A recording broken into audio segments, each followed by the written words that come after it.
जय हिंद साथियों, जय श्री राम, राधे राधे। आप सब कैसे हैं?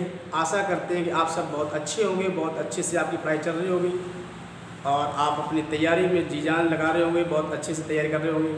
ना संघर्ष ना तकलीफ तो क्या खाक मजा है जीने में, बड़े बड़े तूफान ढल जाते हैं जब आग लगी उस सीने में। माय डियर स्टूडेंट, जब आपने अपनी मंजिलों को पाने के लिए जी जान लगाओगे तो आपको क्या बड़े बड़े तूफान ढल जाएंगे, बड़ी बड़ी मंजिलें भी आपकी निकल जाएंगी। देखेंगे आज हम आपको पढ़ाने वाले हैं आय व्यय पर आधारित क्वेश्चन। आय पर आधारित क्वेश्चन एक पक्का क्वेश्चन आता है, 100% ये क्वेश्चन पूछता है एग्जाम में और ये क्वेश्चन बहुत महत्वपूर्ण क्वेश्चन है ये। और ये 4 से 5 क्वेश्चन कर लोगे आपका शायद कंफर्म हो जाएगा ये टॉपिक। तो आय व्यय पर आधारित क्वेश्चन, तो आय व्यय पर आधारित क्या होता है? देख सुने, आय बराबर जो होता है, आय बराबर होता है व्यय प्लस बचत। आय बराबर होता है व्यय प्लस, जितनी आय आपने आय की गणना कैसे होती है कि आय की गणना ऐसे होती है कि जितना आपने खर्च किया और जितना बचाया इन दोनों को जब जोड़ दोगे तब क्या करके आ जाएगी आपकी करके आ जाएगी आय। अगर आपको व्यय निकालना है तो व्यय बराबर आपका क्या होगा, जितना आपने कमाया है, जितनी आपकी आय है उसमें से अगर हम बचत बाहर कर देंगे तो क्या निकल के आ जाएगी, तो आप निकल के आ जाएगी व्यय निकल के आ जाएगा, सॉरी बचत निकल जाएगा। अगर आपको बचत निकालना है तो बचत बराबर होता है जितना आपने आय कमाई उसमें से अगर हम व्यय बाहर कर देंगे तो क्या निकल के आ जाएगी, बचत निकल जाएगी। ये फॉर्मूला आप याद रखेंगे आपका। तो आज हम बताने वाले हैं, बहुत शॉर्ट बताएंगे, 2 तरीका बताएंगे आपको, दोनों तरीका आप सीख लेंगे आप लोग और दोनों तरीके से इस पर करना। तो आप क्वेश्चन देखेंगे, क्वेश्चन पहला क्या कह रहा है कि सचिन के आय और व्यय का अनुपात, सचिन का आय और व्यय का अनुपात, आय और बचत का अनुपात 2:3:2 है। उसकी आय में 10% वृद्धि हो जाए, और उसके व्यय में 12% वृद्धि हो तो बचत में कितने परसेंट वृद्धि होगी। देखो पहले इसका दिखाएंगे आप बेसिक तरीका। आप एक साल लिखो आय, आप फिर लिखो व्यय, अब फिर लिखो बचत।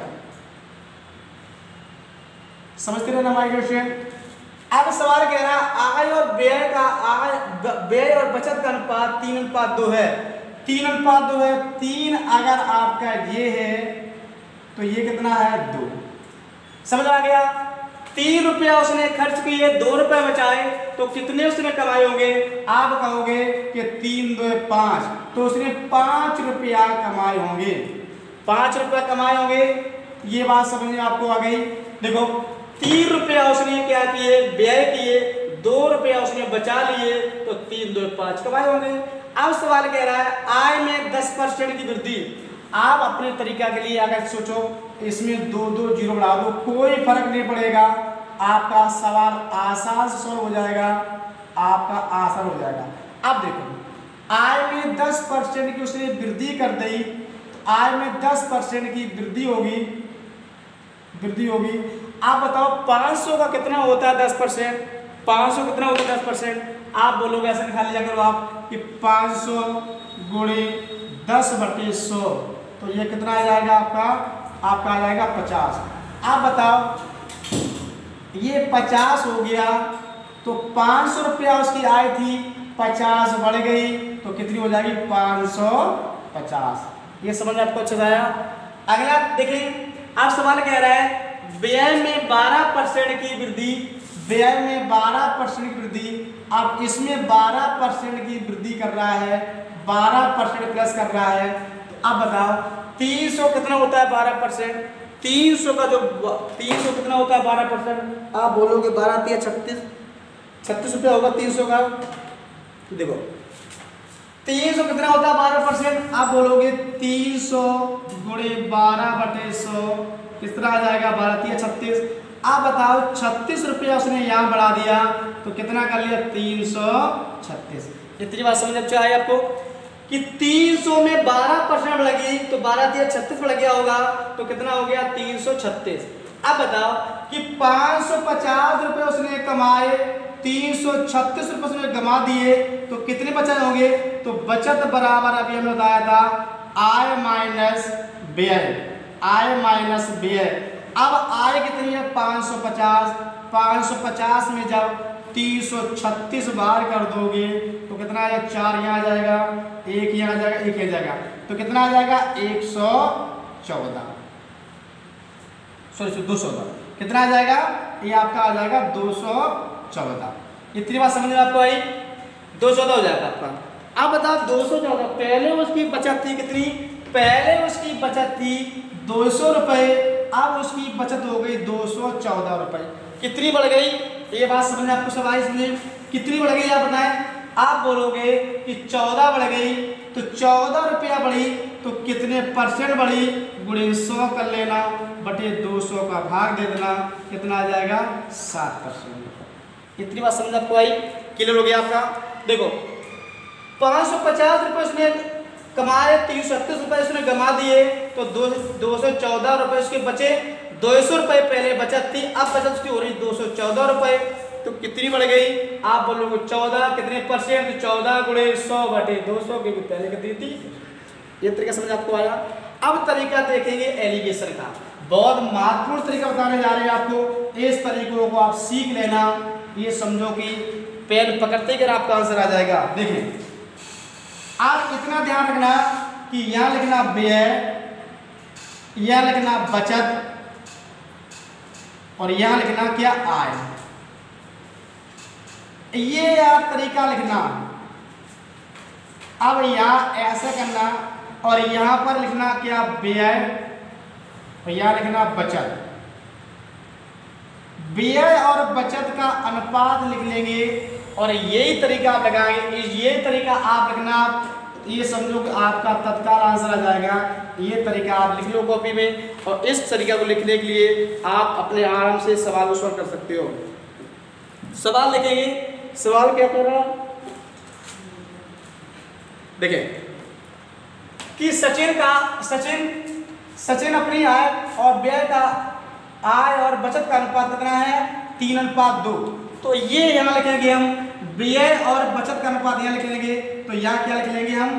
3:2। यहाँ लिख लेंगे 3:2। इतनी बात समझ आई? अब क्या उसकी आय में 10% की वृद्धि हुई, उसकी आय में 10%, यहाँ कितनी वृद्धि हुई उसकी भाई?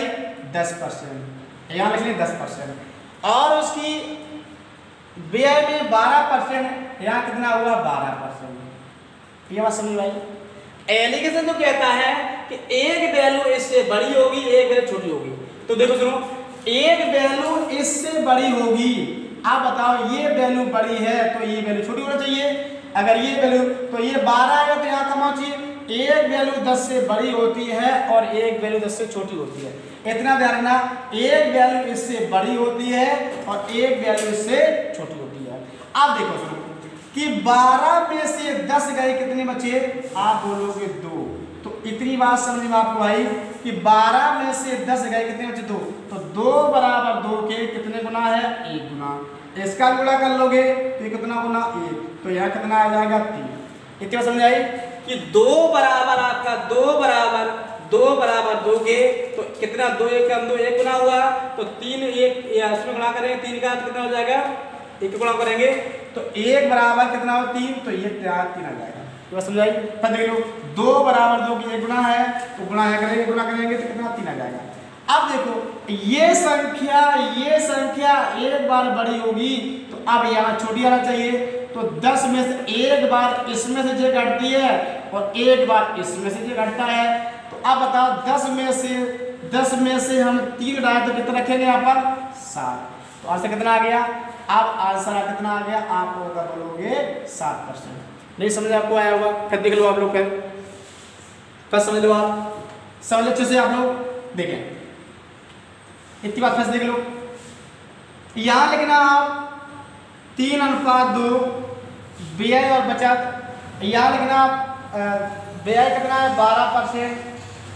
लिखना यहाँ ये पूछा है और ये कितना दिया 10%। इतनी बात समझाई। अब देखो एक बार संख्या 10 से बड़ी होती है और एक 10 से छोटी होती है, तो 12 में से 10 गए, आप बोलोगे कितने बचे होंगे 2। 2 बराबर 2 के तो कितने गुना 1, तो इसमें गुणा कर देंगे हम 1 का, तो कितनी आ जाएगा 3। इतना समझाई। अब देखो ये संख्या इसमें से ये घटी, अब की बार इसमें से ये घटेगा। अब बताओ हम 10 में से क्या घटाए दें कि 3 मिल जाए, 10 में क्या घटाएं कि 3 मिल जाए, तो आप बोलोगे कि 10 में हम क्या 10 में 7 घटा दें या 10 में से 3 कम कर दिया करो, तो 10 में से आप 7 घटाए दो, कितना मिल जाएगा आपको 3 मिल जाएगा। समझा के आया? इतना समझाई। तो 10 में से हम क्या घटाएं कि आपको 3 मिल जाए, तो आप बोलोगे 10 में से 7 गई, कितनी बची 3 बची। इतने समझ आपको आई। अब अगला क्वेश्चन क्या कह रहा है, ऐसे ही अगला क्वेश्चन आपका है। अगला क्वेश्चन देखें, ठीक है। अमन अपनी आय का 75% खर्च करता है और उसकी और शेष बचाता है और बचाता है, यहाँ लिख लो और शेष बचाता है, यहाँ लिख लो और शेष बचाता है। उसकी आय में 20% वृद्धि हो जाने पर वह अपने खर्च में 10% वृद्धि कर देता है, तो बताएं उसकी बचत में कितने % वृद्धि हुई।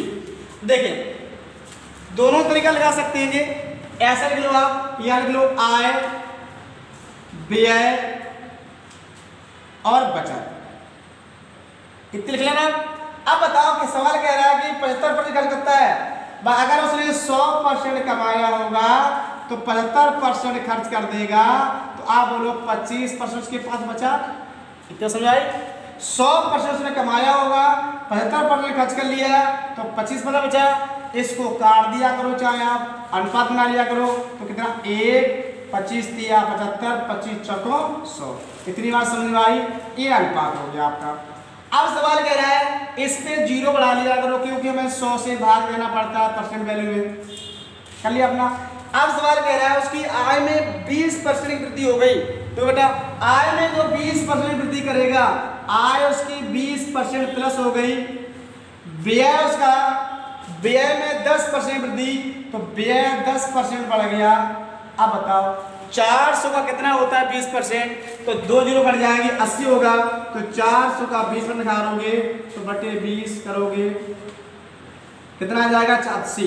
अब बताओ 80 रुपया उसके बढ़ गए, आप बोलोगे 480 हो गए, यहाँ 30% बढ़ गया तो कितना होता 30 10 का 300 का 30, 300 का 10%, आप बोलो कितना होगा 30 होगा, तो 30 ये बढ़ गया।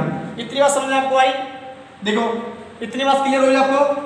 देखें 480 यहाँ हो गया, 330 यहाँ हो गया। अब बताओ 480 कमाए और 330 रुपया खर्च कर दिए, तो कितने बचे उसके, कितने बचे, तो 480 में से जब 330 कम कर देंगे 0 आएगा, 5 आएगा, 150।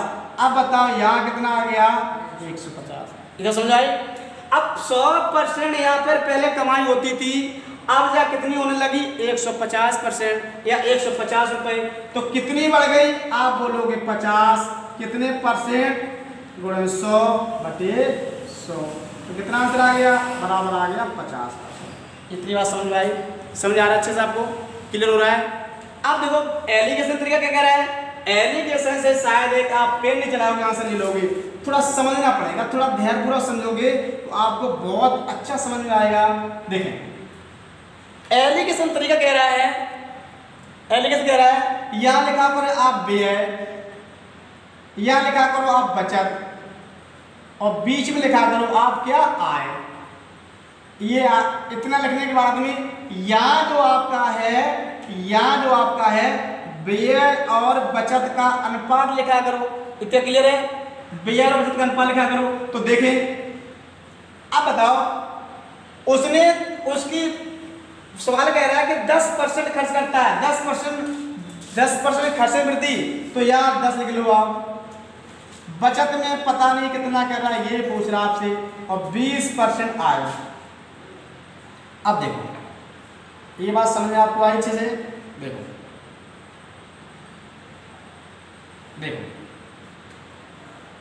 सुने मेरी बात। अब सवाल कह रहा है कि अब अमन अपनी आय का 75% खर्च करता है। अब बताओ 75% खर्च करता है तो 75% खर्च करता है तो इसका 75% की फ्रैक्शन वैल्यू कितनी होगी?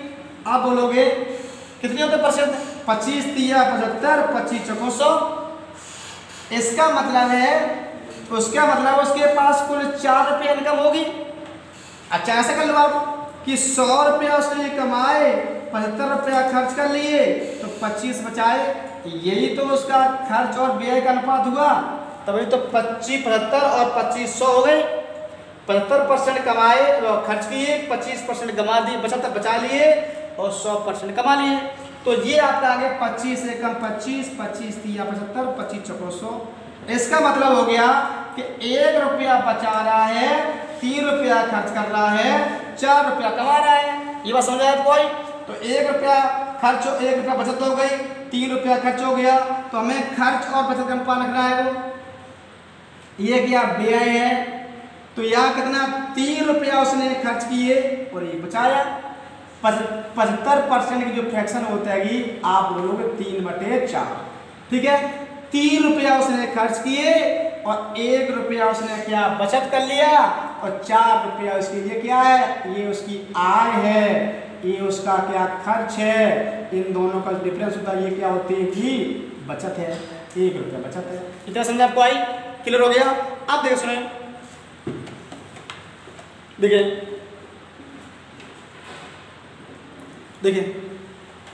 कह रहा है कि 20 रुपया 10% यहाँ पर, 20 यहाँ पर, ये कितना है? आप देखो, अब यहाँ सुने मेरी बात आप लोग अच्छे से सुने आप लोग बात। देखो कि 20 में से 10 गई, कितनी बची? आप बोलोगे 10 बची। 1 बराबर 10 के तो कितना गुणा हुआ? आप बोलोगे 10 का गुणा हुआ। तो 1 इसमें गुणा कर दो 10 का तो कितना हो जाएगा? 30 हो जाएगा। ये समझ। अब की बार इसमें से हमने जे घटाया है। देखो इसमें से हमने 20 में से हमने कितना? 20 में से हमने 10 घटाया है। अब हम यहाँ पर इसमें से क्या घटाएं? हमें इसमें से 20 घटाने पर हमें 30 मिल जाए। यहाँ वैल्यू कौन सी रख दें कि 20 घटाने पर हमें 30 मिल जाए? तो आप बोलोगे 30 20 50 रख दो यहाँ पर। तो यहाँ क्या रख दें हम? 50। 50 में से 20 गई, 30 बची और 10 और 20 में से 10 गई, 10 बची। ऐसा कर लिया करो आप लोग। तो समझ आया? आंसर क्या हो गया? आप बोलोगे आंसर 50%। ऐसे निकाल लिया करो। क्लियर हो गया? समझ अच्छे से आया आपको? अगला क्वेश्चन देखें। अगला क्वेश्चन क्या कह रहा है? अभिषेक अपनी आय का 75% खर्च करता है और शेष बचाता है। देखो 75% खर्च करता है और शेष बचाता है। सुने मेरी बात अच्छे से आप लोग। देखिए 75% खर्च करता है। देखो ये आय हो गई, ये व्यय हो गया, ये बचत हो गई। इतनी बात समझ में आई? अभिषेक अपनी आय का 75% खर्च करता है, इसका मतलब 100% कमा रहा होगा और 75% उसने खर्च कर दिया तो और 25% उसके पास बचा। इतनी बात समझ आपको आई? अच्छे से आई? देख लो इसका अनुपात बना लिया करो आप लोग। तो 25 से कम 25, 25 तिया 75, 25 चौको 100। इतनी बात समझ आपको अच्छे से आई? क्लियर हो गया? अब सवाल कह रहा है उसकी बचत में 35% की वृद्धि हो गई। इसमें 0 बढ़ा लिया करो, कोई फर्क नहीं पड़ेगा क्योंकि हमें 100 से भाग देना पड़ता है। अब बताओ उसकी बचत में 35% की वृद्धि हो गई। आप कहोगे 100 में 35 बढ़ गया होगा तो कितना आ गया? आप बोलोगे 135। अब बताओ उसके खर्च में 15% की वृद्धि हो गई। अब बताओ खर्च में 15% की वृद्धि हो जाएगी तो आप बोलोगे कि 300 का 15 15 45 बढ़ जाएगा। 45 बढ़ जाएगा तो कितना हो जाएगा?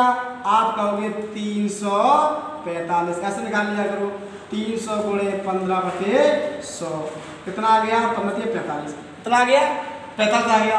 अब बताओ 45 हो गया, 345 या क्या व्यय हुआ और 135 बच गया तो उसकी कुल आय कुल आय बराबर होता है, आय बराबर होता है व्यय प्लस बचत, ये होता है। तो व्यय कितना है 345 प्लस बचत कितनी है 135, तो कितना हो गया 5 5 10 की 0, 4 3 7 और 1 8 और 3 और 1 4, 4 हो गया, 3 और 1 4, इतना आ गया। बात समझ आपको आई? देख लो आप, इतना आ गया। अब यहाँ देखो 480 रुपए से क्या हो गए, उसके लिए कमाए होंगे 345 खर्च किए, 135 उसने बचा लिए, ये तो कुल आय कितनी हो जाएगी, ये कुल आय कितनी हो जाएगी 480। अब 400 रुपए उसने यहाँ पर कमाए पहले, और आज वो कितना कमा रहा है 480 कमा रहा है, तो कितना बढ़ गया, आप बोलोगे 80 बढ़ गया। कितना बढ़ गया 80 बढ़ गया।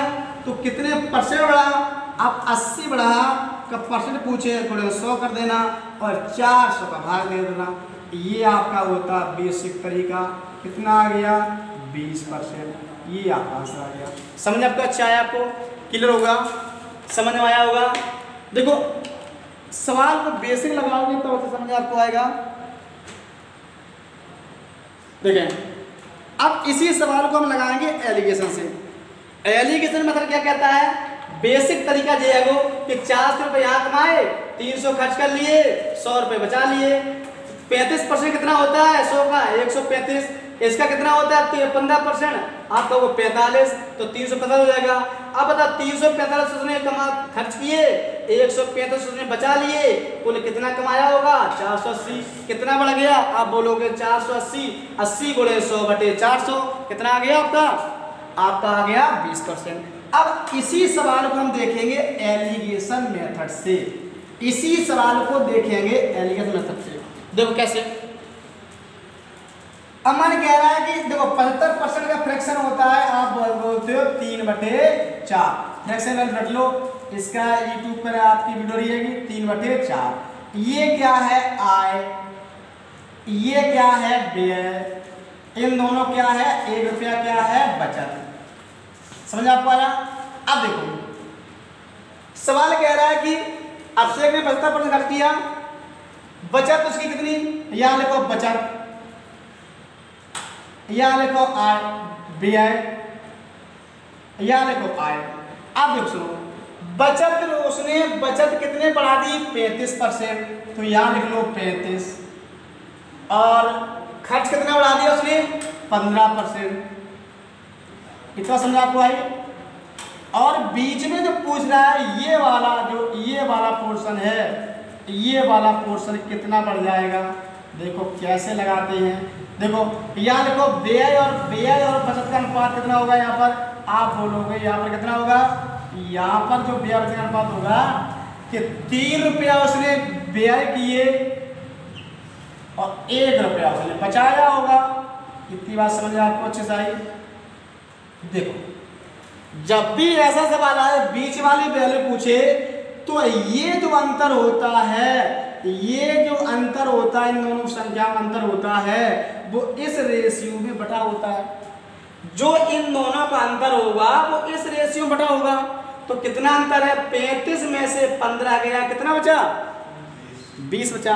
आप बोलोगे 20 बचा, जो 20 जो है वो इस रेशियो में बटा होगा, तो बांट लो, तो 20/3 और 1 4, कितना आ गया 5, 1 का मान कितना आ गया 5, तो यहाँ गुणा कर देना 5 का, तो इसके पास कितना हो जाएगा, यहाँ गुणा कर देना 5 का,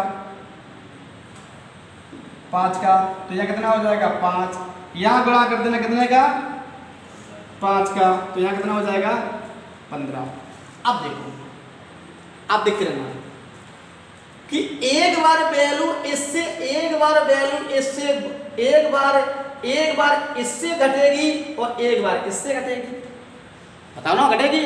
अब बताओ 35 में हम क्या घटाएं कि 15 मिल जाए, 35 में हम क्या घटाएं कि 15 मिल जाए 20, तो यहाँ रख दो 20।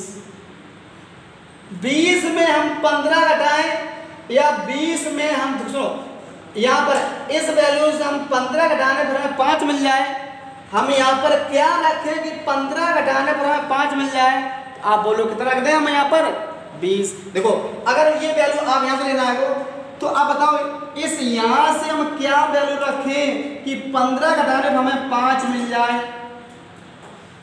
बताओ ना, हमें यहाँ पे क्या रखें कि 15 घटाने में 5 मिल जाए। तो जाहिर सी बात है यहाँ पर 20 रख दो आप, तो 20 में से 15 गई कितनी बची 5, 35 में से 20 गई कितनी बची 15। तो आपका आंसर कितना होगा, आप बोलोगे 20%। यही तो आपका आंसर है। यही तो पूछ रहा था वो कि आय में कितनी वृद्धि करें। तो हमने कहा एक बार घटती है और एक बार जुड़ती है। क्लियर हो गया। अब ये वाला सवाल जो आ रहा है, सवाल नंबर 14 सवाल है, सेम सवाल ऐसे ही है, सेम सवाल ऐसे ही कर सकते हो आप लोग। एलिगेशन से ही करना आप लोग, जल्दी हो जाएगा एलिगेशन से। देखो कैसे करेंगे, सुन लो मेरी बात अच्छे से। क्वेश्चन नंबर 5वां देखेंगे आप लोग और 5वां चौथा क्वेश्चन देखेंगे।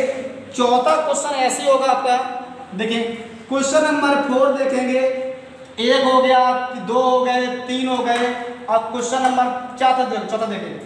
पूनम ने अपनी आय का 65% खर्च कर लिया।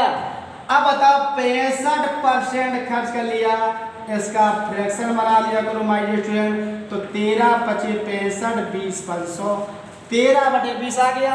ये उसका खर्च है, ये उसकी आय है और इन दोनों का जो डिफरेंस 7 रुपया है, ये क्या है, बचत है।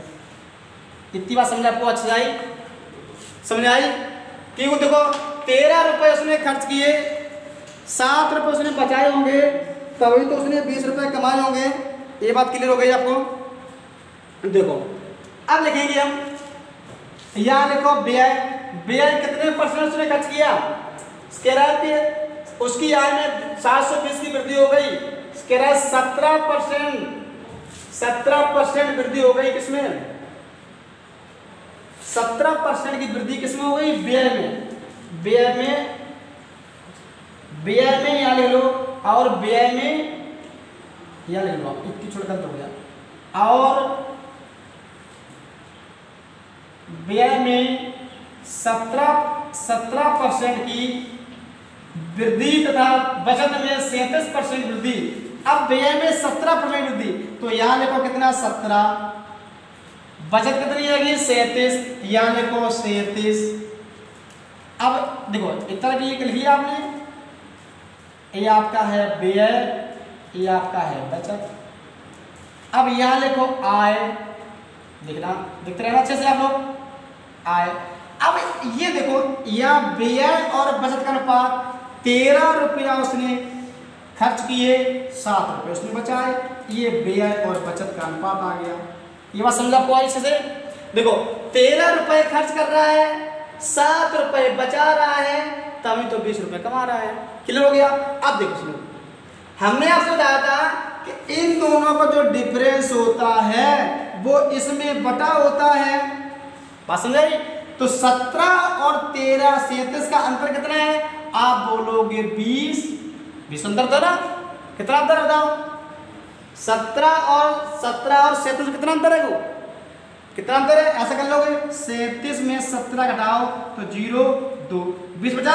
अब जो 20 जो संख्या बचा, जो 20 बचा हुआ है वो इसमें बटा होगा 13:7 में, तो 7, 13 और 7 20, तो 20/20 कितना आया 1, तो यहाँ गुणा कर देना 1 का यह 7 आ जाएगा, यहाँ गुणा कर देना 1 का तो यह 13 आ जाएगा।